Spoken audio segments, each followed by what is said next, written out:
দেখুন তো 1:35। হ্যাঁ, এখন আমরা কাজ করছি। 24 পরগনা ছেড়ে এসে অন্ধ্রপ্রদেশে আছি আমরা। আর দেখুন ওদিকে ক্যামেরা করুন তো, আমার ভাইটার দিকে গায়ে জাল ফেলে দিয়েছে, ঘুম নেই। কলকাতা থেকে এসেছি অন্ধ্রপ্রদেশে আমরা। দেখুন আমার চোখটা দেখুন, আমাদের লাল টকটক হয়ে গেছে ঘুম করে। আর সব দেখুন সব কি হারে কাজ করছে, দেখো সব সব ঘোরো, ক্যামেরা ঘোরো, ক্যামেরা ঘোরো। এই দেখুন আমাদের মামার দিকে ঘোরো, উনিও ঘুমাচ্ছে না, আমাদের দুঃখই। এই মমতা থাকলে, যতদিন থাকবে মন্ত্রী, আমাদের এই অবস্থাটা হবে। মমতা যতদিন থাকবে আমাদের এই অবস্থা হবে। আর এই অন্ধ্রপ্রদেশে পড়ে থাকতে হবে, বাম্মা ছেড়ে, বউ ছেলে বুলে ছেড়ে। কোন কাজের কাছে দিনে ঠিক আছে। অ্যাকচুয়ালি আমরা হচ্ছে পশ্চিমবাংলার মানুষ। পশ্চিমবাংলায় আমাদের কর্মসংস্থানের ব্যবস্থা কিছু নেই, যেহেতু সেখানে পশ্চিমবাংলার যে সরকার রয়েছে সে কর্মসংস্থানের ব্যবস্থা কিছু করেনি, বিশেষ করে খেটে খাওয়া মানুষদের জন্য। অন্ধ্রপ্রদেশে পড়ে রয়েছি নিজেদের পেটের জ্বালায়, বাচ্চাদের মুখে অন্ন জোগাড় করার জন্য, কিংবা নিজেদের একটু ভালো থাকার জন্য। কোনো মানুষ চায় না যে সে তার দেশ ছেড়ে বিদেশে সেখানে একটু সুখের জন্য নিজেরা রাত 12টা, 1টা, 2টো, 3টে, 4টে পর্যন্ত মেহনত করতে হয়। আর এখন রাত কটা বাজে দেখো, রাত পুরো 2টো বাজে। রাত 2টো বাজে, এখনো পর্যন্ত সব মানুষ পেটের জ্বালায় এই যে মেহনত করছে, এখনো পর্যন্ত শুধু নিজেদের পশ্চিমবাংলার কর্মসংস্থানের ব্যবস্থা কিছু নেই।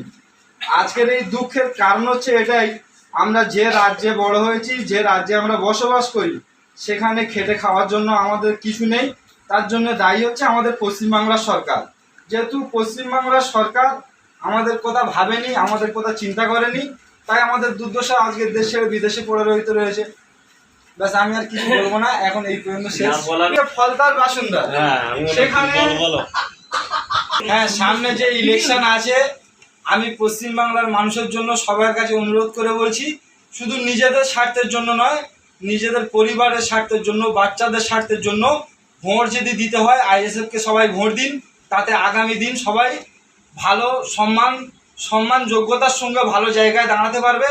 যেহেতু এখন যে টিএমসি সরকার রয়েছে, এটা হচ্ছে চোরেদের সরকার। সে সরকারের যে রাজত্ব পরিচালনা করছে মমতা ব্যানার্জি, আমাদের মমতা ব্যানার্জির জন্য আজকের আমাদের দুর্দশা খারাপ। এখন যদি আমাদের দুর্দশা এতটাই খারাপ হয়, আগামী দিনে আমাদের ছেলেপুলেদের আরো দুর্দশা খারাপ হবে। এখন থেকে যদি গার্জিয়ান পরিবার সচেতন হয়ে আইএসএফকে ভোট মারে, তাহলে আগামী দিন সবাই মাথা উঁচু করে বাঁচতে পারবে।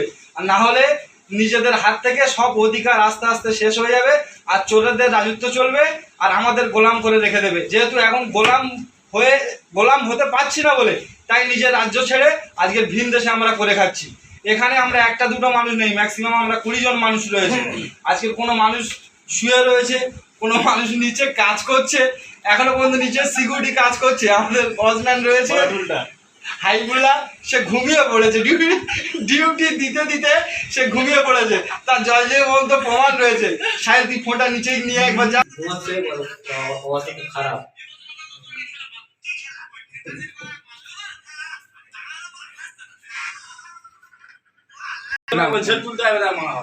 ওই যে 2জন মানুষ নিচে শুয়ে, একজন কাজ করছে, একজন শুয়ে রয়েছে, একজন হচ্ছে প্রতিবন্ধী।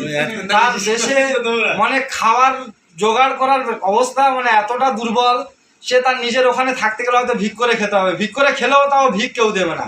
তাই পেটের জ্বালা এখনো পর্যন্ত সেই নিজের বাল বাচ্চাকে বাঁচাবার জন্য, নিজে একটু ভালো থাকার জন্য আজের অন্ধ্রপ্রদেশে রাত 2টো পর্যন্ত শুয়ে পড়ে রয়েছে, ডিউটি দিচ্ছে, সিকিউরিটি ডিউটি, প্রতিবন্ধী সিকিউরিটি ডিউটি দিচ্ছে ওখানে। কারণ তার তো একটা অন্য ব্যবস্থা করতে হবে। ওর মাইনে ম্যাক্সিমাম দেশে থাকলে হচ্ছে 5,000 তো দূরের কথা, এখানে তার 15,000 টাকা মাইনে রয়েছে। তাহলে তার জীবনযাপন, বাল বাচ্চা সব ভালো থাকবে। আর আমাদের এই যে দুঃখে রয়েছি, এর কারণ হচ্ছে ফুল টিএমসি সরকার। কারণ এই টিএমসি সরকার যতদিন পশ্চিমবাংলায় থাকবে, আমাদের দুর্দশা আরো খারাপ হবে ভাই।